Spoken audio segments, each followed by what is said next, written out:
L'Office de l'eau accompagne les projets de développement pour la connaissance sur le territoire et c'est dans ce cadre-là que l'Atlas des invertébrés aquatiques s'inscrit. L'Atlas des invertébrés aquatiques de Guyane représente donc un outil, un inventaire en fait de l'ensemble des espèces présentes sur le territoire guyanais, travail qui n'a jamais été fait à l'époque, donc c'est une première. Dans cet ouvrage, vous trouverez l'ensemble des espèces cartographiées et identifiées par des bureaux d'études et de recherche, ayant pour objectif de réaliser un inventaire patrimonial de la connaissance sur ces invertébrés en Guyane. Les invertébrés, ce sont tous les petits animaux qui vivent dans les cours d'eau, donc qui excluent les poissons. Ce sont notamment les crevettes, les vers, les mollusques, les petits escargots d'eau douce et toutes les larves d'insectes. Les invertébrés, ils sont super parce qu'ils ont une espèce de pouvoir, c'est qu'ils peuvent nous renseigner sur la qualité et l'état de santé de l'écosystème. C'est ce qu'on appelle des organismes bioindicateurs. Grâce à ces bioindicateurs, on va étudier les cours d'eau et on va savoir exactement quelle est la qualité de nos criques en Guyane. Et grâce à ça, après, on peut mener des actions, par exemple, pour corriger l'état de ces criques s'il y a des pollutions qui sont repérées et détectées.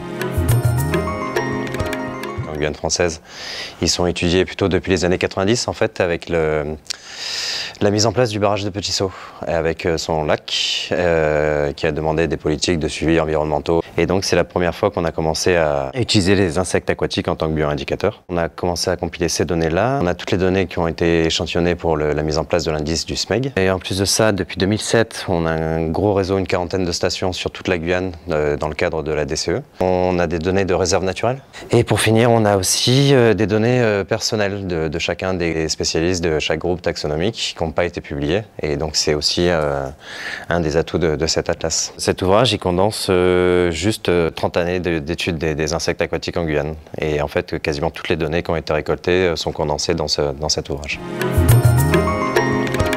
C'était un travail de longue haleine, c'est un travail qui a nécessité plus de 4 années d'études.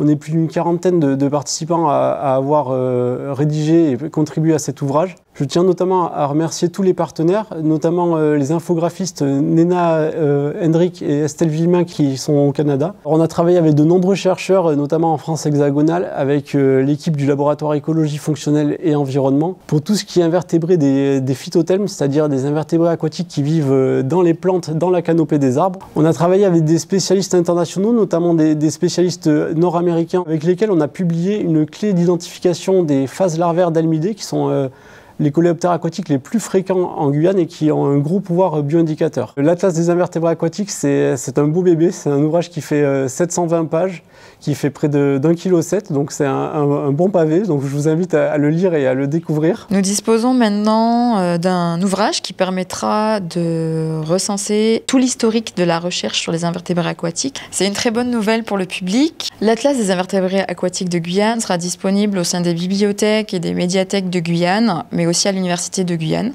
Et puis pour le public, on va dire davantage scientifique, sera disponible au sein des organismes de recherche et des bureaux d'études locaux.